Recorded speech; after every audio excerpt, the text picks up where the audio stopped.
শুকরিয়া আদায় করছি যে মহান রব্বুল ইজ্জত ওয়াল জালাল অনুগ্রহ করে আমাদেরকে জামাত সালাত আদায়ের জন্য মসজিদে আসার তৌফিক ইনায়েত করেছেন।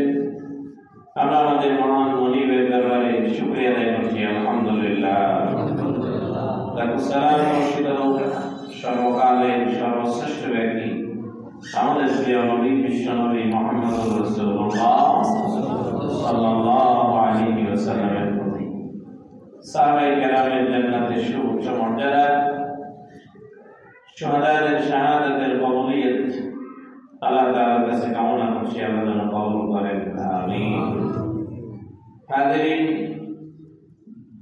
রমজান আমাদের খুব কাছাকাছি চলে এসেছে। আমরা নিসফে মিন শাবানের খুব কাছাকাছি অবস্থান করছি। সেজন্য আমাদের রমজানের জন্য প্রস্তুতি নেওয়া বড় প্রয়োজন। যারা ব্যবসায়ী ব্যবসার সিজনের আগেই প্রস্তুতি নিয়ে রাখে। কোরআন কারিমে আল্লাহ রাব্বুল আলামিন আমাদেরকে ব্যবসার সন্ধান দিয়েছেন। হাল আদুল্লুকুম আলা তিজারা তুনজিকুম মিন আযাবিন আলীম।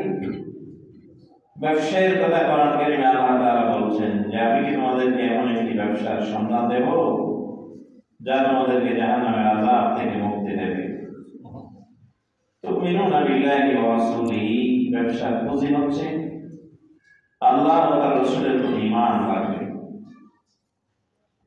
ওয়া তুজাহিদুনা ফি সাবিলিল্লাহ, ব্যবসার কাজ হচ্ছে আল্লাহর জমিনে তার দ্বীনকে প্রতিষ্ঠার জন্য চেষ্টা করবে। এরপরে আল্লাহ তাআলা আমাদেরকে এই ব্যবসায়ের সন্ধান করানো দিলেন। তো সেজন্য আমাদের ব্যবসা হচ্ছে আল্লাহর সাথে। আমরা আমাদের জান এবং মাল জান্নাতের বিনিময়ে আল্লাহ তাআলার কাছে বিক্রয় করে দেওয়া হোক। যারা ইমানদার তাদের জান এবং মাল আল্লাহ কিনে নিয়েছেন জান্নাত দিবেন বলে। কোরআন কারিমে আল্লাহ রাব্বুল আলামিন সূরা তাওবায় বলেছেন, ইন্নাল্লাহা আশতারা মিনাল মুমিনিন আনফুসাহুম ওয়া আমওয়ালাহুম বিআন্না লাহুমুল জান্নাহ। মুমিনের জান এবং মাল আল্লাহ কিনেছেন জান্নাতের বিনিময়ে, জান্নাত দেবেন এই জন্য তিনি কিনেছেন। কিনে আমাদের কাছে আমানত রেখেছেন। এই জান এবং মাল আল্লাহ দেয়া নিয়ম অনুযায়ী এখন ব্যবহার করা লাগবে। আল্লাহ বলেছেন, ফাস্তাবশিরু বিবাইইকুম আল্লাযী বায়াতুম বিহি, যারা এই ক্রয় বিক্রয়ে সন্তুষ্ট হে রাসূল তাদেরকে আপনি সুসংবাদ প্রদান করুন। কোরআন কারিমে আল্লাহ রাব্বুল আলামিন মুমিনদেরকে দুনিয়ায় পরকালের জন্য প্রস্তুতি নিতে বলেছেন। রমজান মাস যেহেতু মুমিনের জন্য একটা বিরাট বোনাসের সময়। রমজানের ফজিলতের ব্যাপারে আমরা জানি, রমজানের চাঁদ উদিত হওয়ার সাথে সাথে ওয়াসুলসিলাতিশ শায়াতিন, শয়তানকে শৃঙ্খলিত করা হয়। ওয়াসুফিদাতিশ শায়াতিন, শয়তানকে বন্দী করে রাখা হয়, যাতে করে মানুষের আল্লাহর দিকে ফিরে যেতে পারে, আল্লাহর দিকে যাতে ফিরে যেতে পারে, আল্লাহর কাছাকাছি হতে পারে। এজন্য আল্লাহ তাআলা রমজান মাসকে আমাদের জন্য একটা বিরাট ফজিলতের মাস দিলেন। সকল মাসের চাইতে সেরা মাস রমজান মাস আল্লাহ আমাদের দিলেন।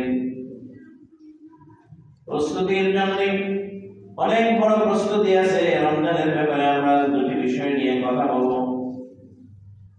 প্রথম বিষয় হচ্ছে কোরআন। এই রমজান মাস আসছে, রমজানের ফজিলত, রমজানের মর্যাদা, রমজানের তাৎপর্য বেশি। এর কারণ হচ্ছে মাত্র একটা, কারণ এই মাসে আল্লাহ কোরআনটা নাযিল করেছেন। শাহরু রমাদানাল্লাযী উনজিলা ফীহিল কুরআন হুদাল লিন-নাস ওয়া বায়িনাতিন মিনাল হুদা ওয়াল ফুরকান। মানুষের হেদায়েতের জন্য সত্য মিথ্যার পার্থক্যকারী হিসেবে আল্লাহ কোরআন নাযিল করেছেন এই মাসে। এই জন্য এই মাসের ফজিলত, এই মাসের মর্যাদা অন্য মাসের চাইতে বেশি। রাসূলুল্লাহ হাদিস অনুযায়ী কেউ যদি রমজান মাসে একটি ফরজ আদায় করে তাহলে আল্লাহ তাআলা অন্য সময়ের চাইতে অন্য সময় 70টি ফরজ আদায় করলে যে সওয়াব দিতেন আল্লাহ সেই সমান সওয়াব দিয়ে দেবে। 70টা ফরজের সমান, মানে 70 গুণ বেশি। সারা বছর একজন ব্যক্তি যত নফল নামাজ আদায় করে সারা জীবনের সব নফল নামাজ একসাথে করলে একটা ফরজের সমান হবে না। ইল্লা রমাদান, রমজান ছাড়া। রমজান মাসে কেউ যদি একটা নফল আদায় করে আল্লাহ এটাকে ফরজের সমান সওয়াব দেয়। সারা জীবনের সব নফল একসাথে করলে ফরজের সমান হবে না, কিন্তু শুধুমাত্র রমজান ব্যতীত। রমজানে যদি কেউ নফল অতিরিক্ত ভালো কাজ, নফল কাজ যে করবে ফরজের সমপরিমাণ সওয়াব আল্লাহ তাআলা আমাকে দেবে। এই বিশাল মাস রমজান মাস, শয়তান বন্ধ থাকে। শয়তানেরও একটা হিসাব কিতাব আছে। আপনি মনে করেন না যে শয়তান যেহেতু বন্ধ সব বন্ধ হয়ে যায় না।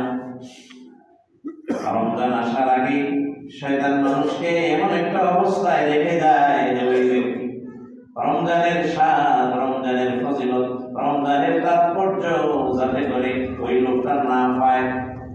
এই জন্য যা করা দরকার শয়তান আগেই ওইটা করে রেখে যায়। এই জন্য সতর্কতার জন্য দুইটা বিষয়, কোরআন আমরা শিখব, কোরআন শেখার জন্য আমরা প্রস্তুতি নেব। কারণ রমজানের ফজিলতের মূল কারণই হলো যেই মাসে আল্লাহ কোরআনটা নাযিল করেছেন। আমরা দৃঢ় একটা সংকল্প নেন, সিদ্ধান্ত নেন যে আমি এবার কোরআনটা শিখেই ছাড়বো ইনশাআল্লাহ। আল্লাহ যদি তৌফিক দেন আমি কোরআন শিখে ফেলবো, কোরআন পড়ার জন্য আমি চেষ্টা করবো। তবে ভাই আমার, এই রমজান মাসে সহি তেলাওয়াত নাই, তেলাওয়াত সহি না, ভালোভাবে পড়তে জানে না, ওই ব্যক্তি 4 কদম 5 কদম 10 কদম দেওয়ার চাইতে সহি করে 1 পৃষ্ঠা পড়ার মর্যাদা অনেক বেশি। অর্থ সহ বুঝে বুঝে কোরআন পড়া লাগবে। কোরআন সকল মুমিনের উপরে বুঝে পড়া ফরজ, নফল নয়, সুন্নাত নয়, এটা ফরজ। এজন্য এক শ্রেণীর মানুষ কোরআন পড়লেই চলবে, বাকিদের না পড়লেও হবে, বিষয়টি এমন নয়। সকল মুমিনের উপরে কোরআন পড়াকে আল্লাহ তাআলা ফরজ করেছেন। এজন্য আমরা চেষ্টা করব কোরআন ধরতে, কোরআনের কাছে যেতে, কোরআনের সাথে ভালো সম্পর্ক রাখতে। কোরআন রমজান মাসে আমরা শুনবো, কোরআন আমরা পড়বো, কিন্তু এর আগে নিজের কোরআনটা সহি করার জন্য আমরা চেষ্টা করবো। আল্লাহ যেন তৌফিক দান করেন বলে আমিন। হাদিস শরীফে আল্লাহ নবী বলেন, রব্বা তা'লিল লিল কোরআনি ওয়াল কোরআনু ইয়ালআনুহু। কোরআনের এমন কিছু পাঠক আছে যাদেরকে কোরআন নিজে লানত দেয়। কোরআনের পাঠকারীকে কোরআন নিজে লানত দেয়। কোন পাঠকারী? যে ব্যক্তি সহি করে পড়তে পারে না আর এইভাবে জীবনটাকে অতিবাহিত করে দিল। ও ভাই, আমরা দেখি 5 বছরে হাফেজ, 7 বছরে হাফেজ, তারপরে 15 বছরে 14 বছরে হাফেজ হয়ে যায় মানুষ। শুধু তাই নয়, 85 দিন 83 দিন, কেউ কেউ 30 দিন শুধু কোরআন পড়েছে, 30 দিনে কোরআনের হাফেজ হয়ে গেছে। এই ধরনের হাফেজ আমাদের বাংলাদেশে আছে। এটা আমাদের জন্য একটা মেসেজ। একজন 30 দিন পরে যদি হাফেজ হইতে পারে, আমাদের তো হাফেজ হওয়ার দরকার নেই। কোরআন আমি হিফজ না করলাম, অন্তত 10-15-20টা সূরা অন্তত আমার জন্য শেখা কঠিন নয় যদি আমি সিদ্ধান্ত নিই। সহি করে পড়াটা আমার জন্য কঠিন নয়, কারণ কোরআনে আল্লাহ তাআলা বহুবার বলছেন, ওয়ালাকাদ ইয়াসসারনাল কোরআনা লিযিকরি ফাহাল মিন মুদ্দাকির। আমি আল্লাহ কোরআন শেখা মানুষের জন্য সহজ করেছি। কেউ কি আসো আমার উপদেশটা গ্রহণ করবে নাকি?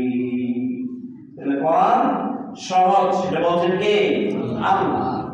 আর আমরা দিন মনে করে বসে আছি। আসল বিষয় হচ্ছে শয়তান আমাদেরকে কোরআনের কাছে যেতে দেয় না। আমাদেরকে জেনে রাখতে হবে শয়তানের এই দুনিয়ায় যত কাজ আছে, যত কাজ শয়তান করে, তার এক নম্বরের কাজ হচ্ছে মানুষ যাতে কোরআনের কাছে যেতে না পারে। এটা তার প্রথম কাজ। কারণ শয়তান যে শয়তান, এটা ফিজিক্সেও নাই, কেমিস্ট্রিতেও নাই, বায়োলজিতেও নাই। শয়তান যে শয়তান, সেটা মানুষের শত্রু, এটা আছে কোরআনে, এটা আছে হাদিসে। এজন্য মানুষ যাতে ওইটার কাছেও যেতে না পারে, এই জন্য শয়তানের সর্বাত্মক প্রচেষ্টা।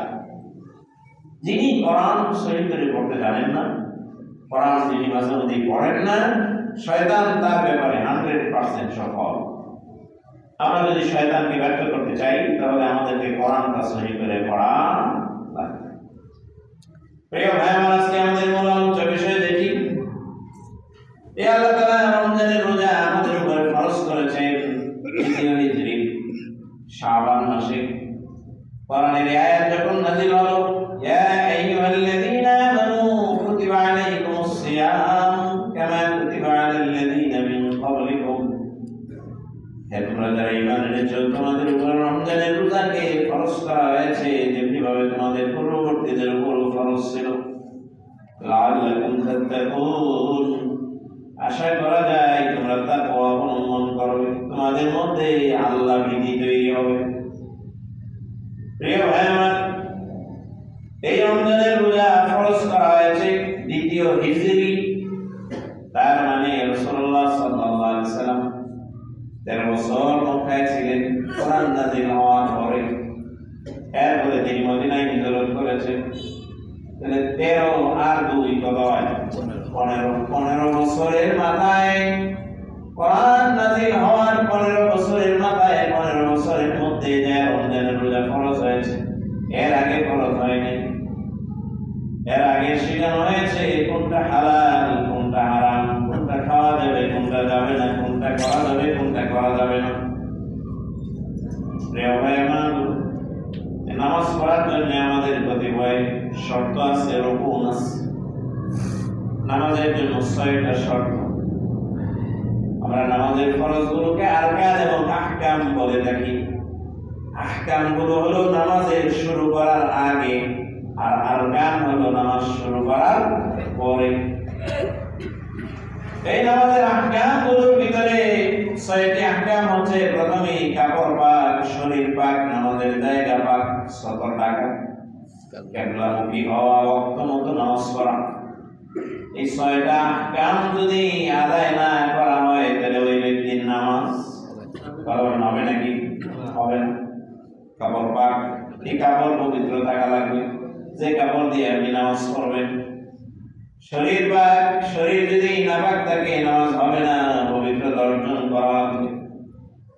এরপরে হচ্ছে নামাজের জায়গা পাক, যে জায়গায় আপনি দাঁড়াবেন জায়গাটা পাক হওয়া লাগবে।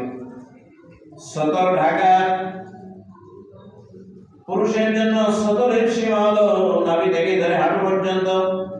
এরপরে বাকিটা আমরা যা ঢাকি ওইটা হলো সুন্নাত। ফরজ হলো নাভি থেকে হাঁটু, কিবলামুখী হওয়া, ওয়াক্ত মতো নামাজ পড়া। এই 6টা হলো নামাজের ফরজ। নামাজ শুরু করার আগে না পরে? কোনটা আগে। ওযু ছাড়া নামাজ পড়লে নামাজ হয় না, এটা আমরা সবাই জানি। নাপাক কাপড়ে নামাজ পড়লে নামাজ হয় না, এটা আমরা জানি। ও পবিত্র জায়গায় দাঁড়ায় নামাজ পড়লে নামাজ হয় না, আমরা জানি। ও ভাই আমার, আল্লাহ তাআলা কোরআন কারীমে আমাদেরকে এই ব্যাপারে শিক্ষা দিয়েছেন। রাসূল কারীম সাল্লাল্লাহু আলাইহি ওয়াসাল্লাম তিনি আমাদের শিখিয়েছেন। লক্ষণীয় বিষয় হলো এই, আমাদের জন্য লক্ষ্য রাখার বিষয় হলো রাসূলুল্লাহর এই হাদিস। আল্লাহর নবী বিশ্বনবী মুহাম্মদ সাল্লাল্লাহু আলাইহি ওয়াসাল্লাম বলেন, লিকুল্লি শাইইন যাকাতুন, সব বিষয় পরিষ্কারের জন্য, পবিত্র করার জন্য আরেকটা বিষয় আছে। যেমন আপনি কাপড় পরিষ্কার করবেন পানি দিয়ে, আপনি ধুইবেন, ছিপবেন, পানি যাতে না থাকে এরকম করে 3 বার ধুইবেন, ছিপা দিবেন, কাপড় পবিত্র। শরীর পরিষ্কার করবেন, পবিত্র করবেন। ওযুর প্রয়োজন হলে ওযু, গোসলের প্রয়োজন হলে গোসল করলে শরীর পবিত্র। রাসূলুল্লাহ সাল্লাল্লাহু আলাইহি ওয়াসাল্লাম বলেছেন, পানি দিয়ে যেমন কাপড় পবিত্র হয়, গোসল করলে যেমন শরীর পবিত্র হয়, মানুষের দেহটা পবিত্র করার জন্য আল্লাহ তাআলা রমজান মাস, রমজানের রোজা দিয়েছেন। বলেন সুবহানাল্লাহ। এটা কেমন? ও ভাইয়ার, জাহিলিয়াতের এই যুগে, সভ্যতার জাহিলিয়াতের উৎকর্ষতার এই যুগে চারদিক থেকে জাহালাত, চারদিক থেকে হারাম আমাদের দিকে ধেয়ে আসছে। হারাম থেকে বেঁচে থাকা যে জায়গায় বড় কঠিন, সেই সময় আল্লাহ তাআলা আমাদেরকে রমজানের রোজা দিলেন।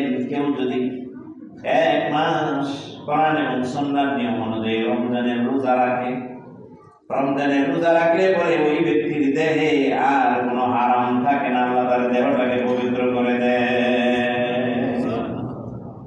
এটাই রাসূলুল্লাহর কথা, লিকুল্লি শাইইন যাকাতুন, সব বিষয় পবিত্র করার জন্য, পরিষ্কারের জন্য যেমন একটা আরেকটা বিষয় আছে, ওয়া যাকাতুল জাসাদিস সাওম, মানুষের দেহটা পবিত্র করার জন্য, মানুষের দেহটাকে পবিত্র করার জন্য আল্লাহ তাআলা রমজানের রোজা দিয়েছেন।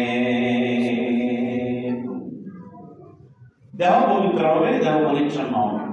কিন্তু আমাদের লক্ষ্য রাখতে হবে যে বিষয়টি, পানি দিয়ে ওযু করলে পবিত্রতা অর্জন হয়, গোসল করলে পবিত্রতা অর্জন হয়, কিন্তু সেই পানিটাই যদি নাপাক হয়, ড্রেনের পানি দিয়ে যদি কেউ ওযু করে, তাহলে তার ওযু হওয়ার কোনো সম্ভাবনা আছে নাকি? নাই। পানিটা তো পবিত্র লাগবে আগে।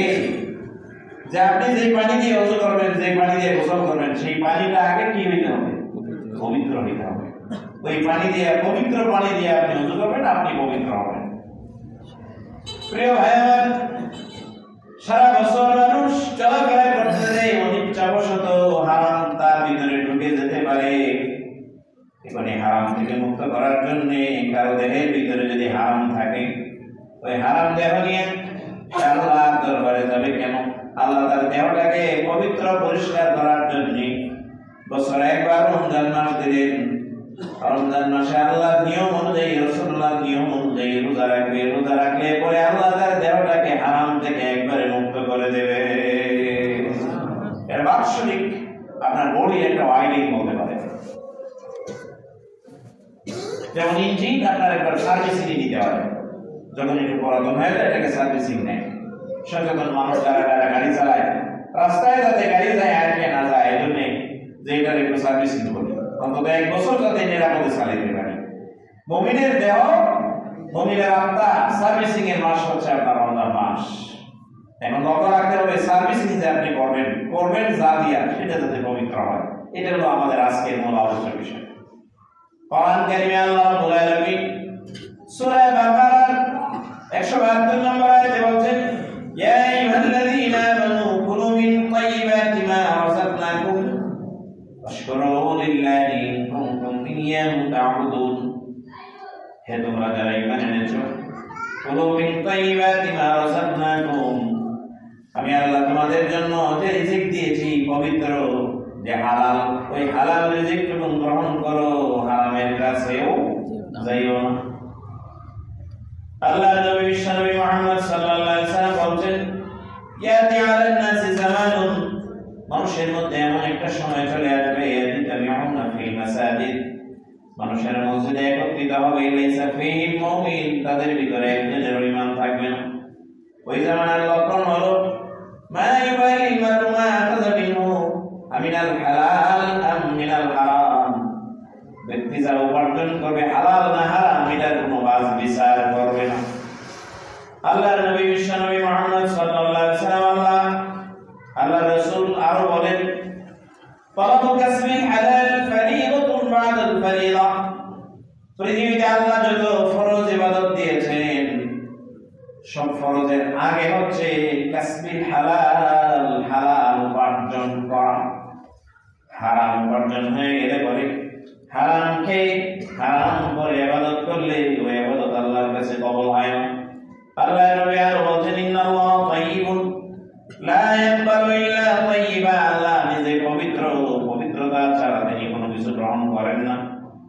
ইন্নাল্লাহা আমারাল মুমিনিন, এরপরে আল্লাহ নবী বললেন আল্লাহ তাআলা মুমিনদেরকে আদেশ করেছেন কামা আমারাল মুরসালিন, যেভাবে আল্লাহ তাআলা নবীদেরকে আদেশ করেছেন ইয়া আইয়ুহার রাসূল কুলু মিন তাইয়্যিবাতি ওয়া আমালু সালিহা, হে রাসূল আগে হালাল খাও, এরপরে আল্লাহর ইবাদত করো। এই হাদিসের শেষ অংশটা ধরেন রাসূলুল্লাহ সাল্লাল্লাহু আলাইহি ওয়াসাল্লাম বলেন ইন্নাল্লাহা আমারাল মুমিনিন, আল্লাহ সমস্ত মুমিনদেরকে আদেশ দিয়েছেন। এর আদেশটা কার? জোরে বলতে হবে আদেশটা কার? আল্লাহ। কেন আমারাল মুরসালিন, নবীদেরকেও তিনি সেভাবে আদেশ করেছেন ইয়া আইয়ুহার রাসূল, হে নবী কুলু মিন তাইয়্যিবাত, যে পবিত্র যেটা হালাল সেটা তুমি খাও, ওয়াশকুরু লিল্লাহ আইয়াবুদু লিল্লাহ, এরপরে আল্লাহর ইবাদত করো। আল্লাহর নবী বিশ্বনবী মুহাম্মদ সাল্লাল্লাহু আলাইহি ওয়াসাল্লাম বলেছেন, রাসূল করিম সাল্লাল্লাহু আলাইহি ওয়াসাল্লাম হাদিস শরীফে ইরশাদ করেছেন মান ইশতারা সাওবান আশারাতা দারাহিম, কেউ একটা কাপড় কিনলো 10 দিরহাম দিয়া, ফিহি দিরহামুন হারামুন, এই 10 দিরহামের ভিতরে মাত্র 1 দিরহাম হারাম, বাকি 9 দিরহাম তার জন্য ছিল হালাল।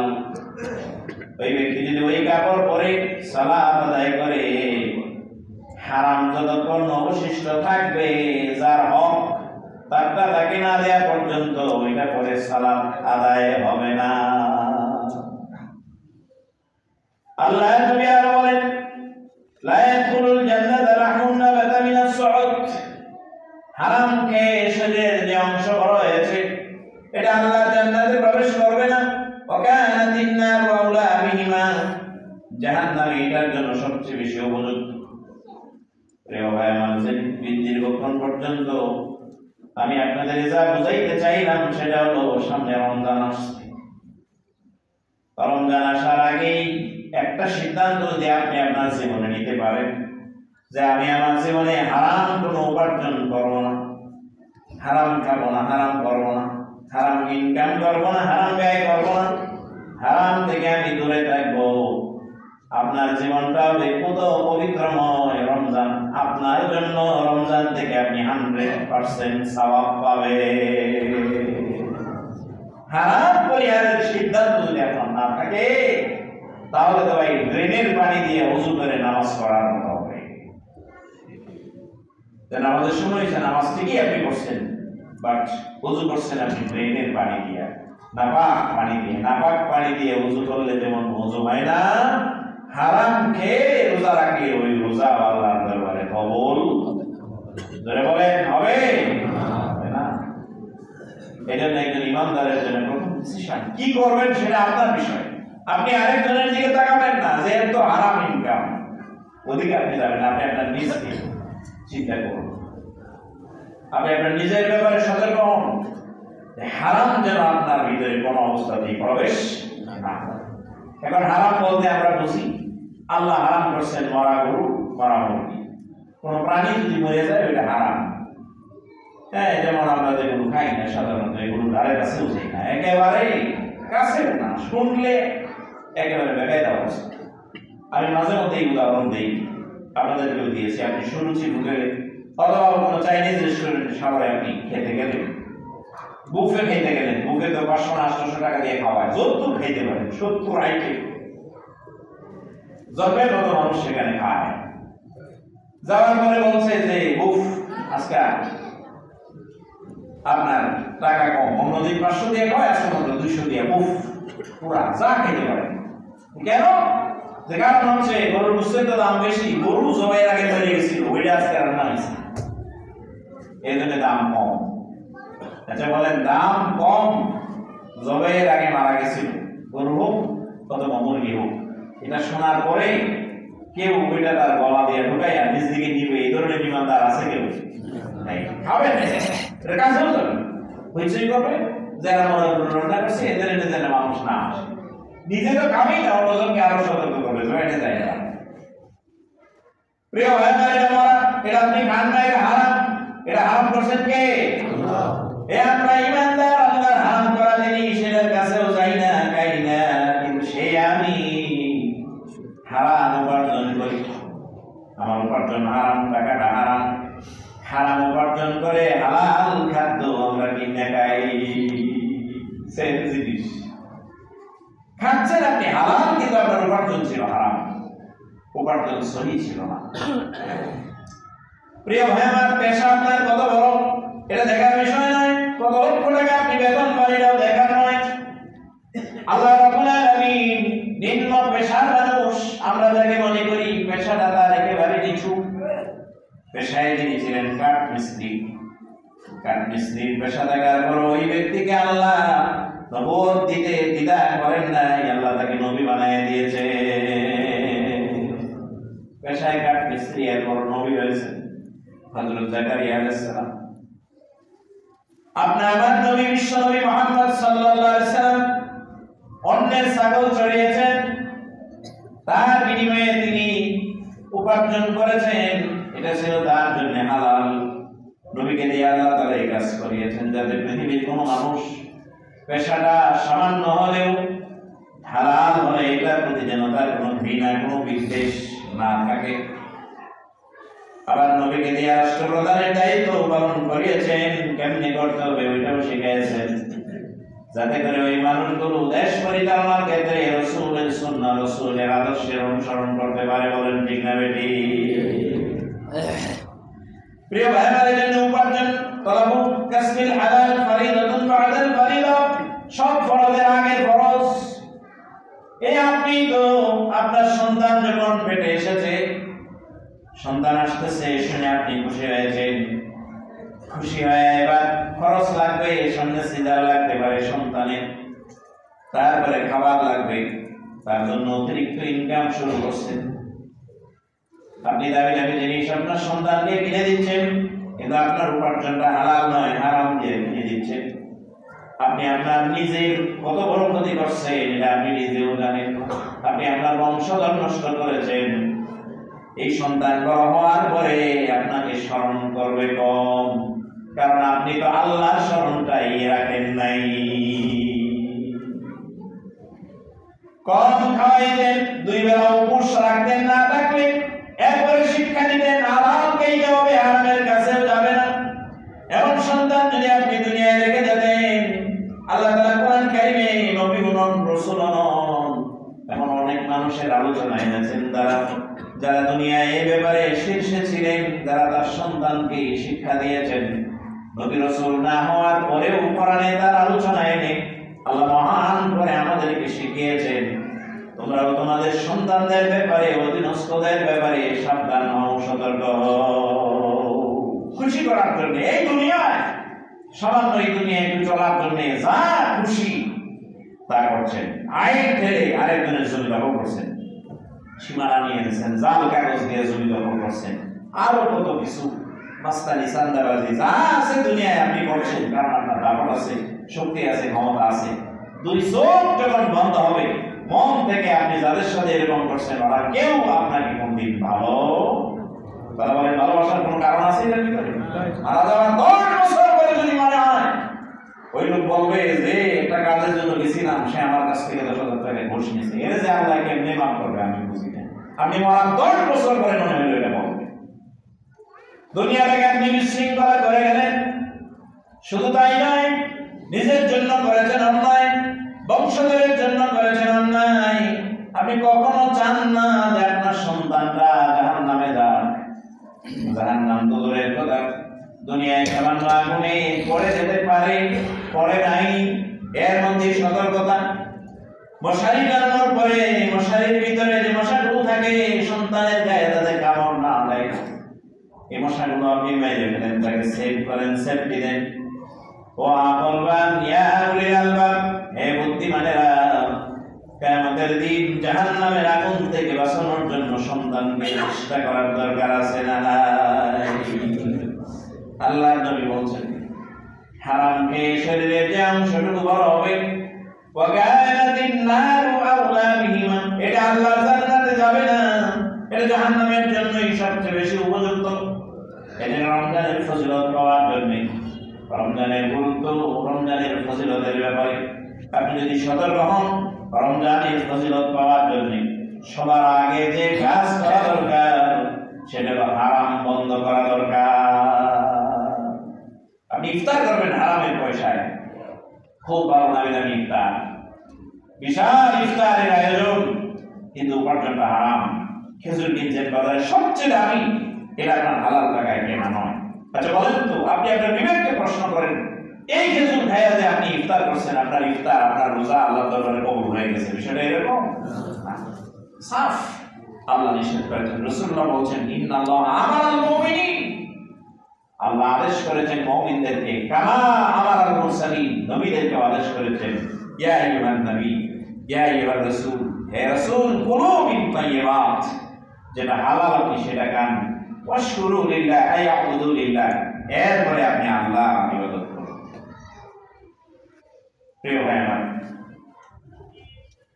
বুঝার জন্য উদাহরণটা যদি এরকম হয় যে আপনি বাথরুমে গেছেন, বাথরুমে যাওয়ার পরে দেখলেন যে ট্যাপে পানি নাই, মানে কলে পানি নেই, ট্যাঙ্কিতে পানি হয়তো শেষ হয়ে গেছে, এখন বন্ধার মধ্যে পানি আছে, কিন্তু বন্ধার তলায় একটা ফুটা, আপনি দেখতে পাচ্ছেন যে পানি বের হয়ে যাচ্ছে, তাতে বাথরুম সাথে সাথে পানি না থাকার সম্ভাবনা আছে, শেষে হয়তো পানি থাকবেই না। তার মানে কি এরকম বিষয়টা কোনো লোক কি কাজ করবে যাচ্ছে বাথরুম সারার পরে না পানি খরচ করবো, তাইলে পানি যেহেতু আছে এখন এটা আগেই করে নেবে, কেউ এরকম করবে না, কোনো প্রয়োজন নেই। তাই আগে আপনি আপনার কাজ করবেন, তারপরে আপনি যে পানি ব্যবহার করবেন। ঠিক সেম এরকম আপনি আগে আপনার হারাম উপার্জন বন্ধ করবেন, এরপরে আপনি আশকুরুলিল্লাহ, আল্লাহ শুকরিয়া আদায় করবেন, আল্লাহ ইবাদত করবেন। আল্লাহ তাআলা এইভাবেই বলেছেন কোরআন, ইয়া আইয়ুহার রাসূল কুলু মিন তাইয়্যিবাত, হে নবী আগে তুমি হালাল খাও, আশকুরুলিল্লাহ ইয়াবুদু লিল্লাহ, এরপরে আল্লাহর ইবাদত করো। কিন্তু আমরা করছি তো উল্টাটা। আগে উদাহরণটা শুনতে আপনার কাছে খারাপ লাগছে যে হুজুর এই উদাহরণ কেন দিল? ভাই আমার এই উদাহরণ তো অহরহ চলছে, হারাম খাচ্ছে, হারাম দিয়ে চলছে, উপার্জন হারাম, এরপরে আল্লাহর শুকরিয়া আদায় করছে। আপনি জানেন হারাম টাকা দিয়ে হজ করে আসছে, 100% হারাম, চাঁদাবাজি করছে, মাস্তানি করছে, অন্যের জায়গা দখল করছে, কোটি কোটি টাকার মালিক, এখন শরীরের গ্লেজ আলাদা হয়ে গেছে, দল ক্ষমতায় ছিল, দীর্ঘদিন পর্যন্ত যা উপার্জন করছে এই দিয়ে আবার বক্তব্য দিচ্ছে, হুজুর গেছিলাম হজে এসে করছি, আবার হাদিয়াও নিয়ে আসছে, এরপরে বলতেছে যে আল্লাহ যদি কবুল করে একবারে যায় হাজরে আসওয়াদের মধ্যে সোনাটা দিয়ে আসছে, মুখের মধ্যে আয়েশা গেছিল, কোনো মতে ফিরাইছি, জিগাইতে চাইছিলাম যে ভাই হজ যে করছে হালাল টাকায় নাকি হারাম টাকায়, এই বলি সারা মুখ একাশে বলে যে বড় ইনকাম হয়েছে। আমি প্রথম নেপালিদেরকে মালয়েশিয়া নিয়ে গেছি সফরে, তারপরে নিয়ে নিয়েছি, কাতারে নিয়েছি, দেখেন এরপর ওই পদটা আমার না দিয়ে আরেকজনকে দিয়ে দিচ্ছে। অতীত বর্তমান ভবিষ্যৎ এই ধরনের নেতৃবৃন্দের আপনার দায়িত্বশীল ব্যক্তিবর্গের বক্তব্য, বাস্তব বিষয় হচ্ছে উনি এটা সাওয়াবের কাজ করে বিরাট নিজেকে গর্ববোধ করছেন। কোরআন কারীমে আল্লাহ তাআলা বলেন, আজআলতুম সিকায়াতাল হাজ্জি ওয়া ইমারাতাল মাসজিদিল হারাম, আপনি না করছেন শুধু একটা সাওয়াবের কাজ। জাহেলি যুগে এই আবু জাহেলরা মানুষদেরকে পানি পান করাইতো হাজিদেরকে, এরপরে ওয়া ইমারাতাল মাসজিদিল হারাম, মসজিদে হারামের রক্ষণাবেক্ষণের দায়িত্ব পালন করত। রাসূলুল্লাহ সাহাবীদেরকে বলতো যে ভালো কাজের এনে না আমরা করি, তোমরা তো কিছুই করো না, হাজিদেরকে পানি পান করাই, এরপরে রক্ষণাবেক্ষণের দায়িত্ব আমরা পালন করি, হাজিদের সেফটি দেই, এটা কত ভালো কাজ। আল্লাহ আয়াত নাযিল করে জানালেন, আমান আমানা বিল্লাহি ওয়াল ইয়াউমিল আখির, এটা কি ওই ব্যক্তির মতো যে ব্যক্তি আল্লাহর উপর ঈমান আনছে এবং পরকালের প্রতি, ওয়াজাহাদা ফি সাবিলিল্লাহ, এবং আল্লাহর জমিনে সে চেষ্টা করে যাচ্ছে দ্বীনের জন্য, লা ইয়াস্তাউনা ইনদাল্লাহ, ডাইরেক্ট আল্লাহ বলে দিলেন যে এই দুইজনের আমল কখনো সমান হতে পারে না। প্রিয় ভাই আমার, আখলিস দীনাকা, আপনি আপনার মতবাদকে খালেস করেন। রমজানের রোজা যার বয়স 70, নিঃসন্দেহে তিনি 50টা রমজান বা তার চেয়ে বেশি রমজান পেয়েছেন। এই রমজান কোনো কাজে আসছে না আমাদের জীবনে, অনেক ক্ষেত্রে এই কাজে আসছে না। আলহামদুলিল্লাহ কারো কারো জীবনে কাজে আসছে, আসছে তার জীবনে যিনি হালাল এবং হারাম থেকে বেঁচে থাকতে পেরেছেন, আলাদা করতে পেরেছেন, হারাম থেকে বেঁচে হালালের উপরে তিনি আমল করেছেন, তার জীবনে কাজে এসেছে। আবার রমজানের রোজা রেখেছে, রমজানের আগে যেই ধরনের হারাম কাজ করত রমজানের পরেও করে, এই ধরনের কিছু রোজাদার আমাদের দেশে আছে না নাই? তার মানে রমজানের রোজা ওই ব্যক্তিকে তার হারাম থেকে ফিরাইতে পারে নাই। তাহলে ওই ব্যক্তির রমজানের রোজা জাহান্নামের আগুন থেকে তাকে কেমনে বাঁচাবে? একটা সিদ্ধান্ত আপনি যদি নিতে পারেন আপনার জীবনে, আমি হারাম আমার ইনকামের ভিতরে ঢোকাবো, আপনি 100% সফল। দেহ পবিত্র হবে এই রমজানে আপনার। আর হারামের সিলসিলা যদি অব্যাহত থাকে, হারাম দিয়ে ইফতার, হারাম দিয়ে সাহারি, দেহ পবিত্র হবে কেমনে? ব্যবস্থা রাখছেন আল্লাহ, বাট আপনি সেই জায়গায় নিজেকে যথাযথভাবে ফিট করতে পারেন। ও ভাই, আমার কথাটা শুনতে বেশি ভালো লাগার কথা নয়, বেশি ভালো লাগার কথা নয়, কিন্তু রমজানের আগে প্রস্তুতির জন্য এটাই হলো মূল কাজ। যে আপনি যদি হারাম বন্ধ করতে না পারেন, কোনো কাজ হবে না, রমজান থেকে আপনি ফায়দা নিতে পারবেন না। বুদ্ধিমান মানুষ ওই ব্যক্তি যে ব্যক্তি কোরআনের উপদেশ শুনে, আল্লাহ তাআলা আমাদেরকে উপদেশ দিয়েছেন, শুধু উপদেশ নয় আল্লাহ আদেশ করেছেন, কামা আমারাল মুরসালিন, শুধু আমাদেরকে করেন নাই, নবীদেরকেও করেছেন। কুলু মিন তাইয়্যিবাত, তোমরা হালাল খাও, ওয়াশকুরু লিল্লাহি ইয়াবুদু লিল্লাহ, এরপরে আল্লাহর ইবাদত করো। আল্লাহর নবী বিশ্বনবী মুহাম্মদ সাল্লাল্লাহু আলাইহি ওয়াসাল্লাম বলেন, লা তাযুলু কদাম ইবনে আদম হাত্তা ইউসআলু আন খামসিন, কিয়ামতের দিন কোন আদম সন্তানকে হাশরের ময়দানে একটি পা নাড়াইতে দেওয়া হবে না, পাঁচটি প্রশ্নের উত্তর না দেওয়া পর্যন্ত। তার মধ্যে এক নাম্বার প্রশ্ন হলো আন উমরিহি ফিমা আফনাহু, জীবনকাল কিভাবে অতিবাহিত করেছে, ওয়া আন শাবাবিহি ফিমা আবলাহু, জীবনের ভিতরে যৌবনকাল কিভাবে কাটিয়েছো। 3 নম্বরের প্রশ্ন আন মালিহি মিন আইনা ইকতাসাবাহু, মাল কিভাবে উপার্জন করেছো, ওয়া ফিমা আনফাকাহু, সেই মাল কিভাবে ব্যয় করেছো, ওয়া আন ইলমিহি ফিমান উলিম, দ্বীনের জ্ঞান কতটুকু অর্জন করেছো, ওই অনুযায়ী কতটুকু আমল করেছো। এই প্রশ্নের উত্তর না দেওয়া পর্যন্ত হাশরের ময়দানে একটি পা আল্লাহ নাড়াইতে দিবেন না। আল্লাহ নবী বিশ্বনবী মুহাম্মদ সাল্লাল্লাহু আলাইহি ওয়াসাল্লাম হাদিসের শেষে উদাহরণ দিলেন, এমন একটা জায়গা আমরা জানি, যে জায়গায় যায় কেউ যদি একবার সুবহানাল্লাহ বলে, আল্লাহ 1 লক্ষ বার সুবহানাল্লাহ বলার সওয়াব তার আমলনামায় দিয়ে দেয়। একটা নফল রোজা রাখলে 1 লক্ষ নফল রোজার সমান সওয়াব দেন। একটা ফরজ রোজা রাখলে সব কাজের সকল আমলের সওয়াব লক্ষ গুণ পর্যন্ত বাড়ায় দেন। যেই জায়গায় আল্লাহর নবী মুহাম্মদ সাল্লাল্লাহু আলাইহি ওয়াসাল্লাম সেই মসজিদে হারামের উদাহরণ দিয়ে বলছেন, একজন ব্যক্তি কষ্ট চলনি অনেক দূর থেকে লম্বা সফর করে ওই জায়গায় গেল, যাওয়ার পরে লাব্বাইক আল্লাহুম্মা লাব্বাইক বলছে, আল্লাহ রাসূল বলছেন, না কুলু হারাম, সে যা খাইছে ওটা হারাম, ওমাশরাবু হারাম, সে যা পান করছে ওটা হারাম, ওয়া মালবিসাহু হারাম, সে যে কাপড় গায়ে দিয়েছে ওটা হারাম। ফাআন্না ইউস্তাজাবু লাক, কিভাবে আল্লাহ তার দোয়া কবুল করবেন? তার মানে ওই জায়গায় যদি হারাম থাকে খাবারে, হারাম থাকে যদি পানীয়তে, হারাম থাকে যদি কাপড়ে, যেই জায়গায় দোয়া সবচেয়ে বেশি কবুল হয় ওই জায়গায় যদি না হয়, তাহলে এই জায়গায় হওয়ার সম্ভাবনা আছে নাকি? নাই। তারপর রাসূলুল্লাহ সাল্লাল্লাহু আলাইহি ওয়াসাল্লাম শেষে বললেন, হারাম উপার্জন এটা হচ্ছে শয়তানের কাজ। শয়তান মানুষকে দিয়ে এই কাজ করানোর চেষ্টা করে। এটা এমন একটা কাজ যেটা করাইলে শয়তানের আর কোনো কাজেই করা লাগে না। প্রিয় ভাই আমার, আমি দীর্ঘক্ষণ আপনাদের যে কথা বুঝাইতে চাইলাম, রমজান খুব কাছাকাছি চলে আসছে। আপনি হারাম ছেড়ে দেওয়ার একটা সিদ্ধান্ত নেন। যদি নিতে পারে তাহলে রমজানের প্রস্তুতির জন্য আপনি 100% ফিট, প্রস্তুত হয়ে যাবেন ইনশাআল্লাহ। আল্লাহ যেন আমাদেরকে হারাম থেকে বেঁচে থেকে হালালের উপরে আমল করার তৌফিক দান করেন। বলেন আমিন।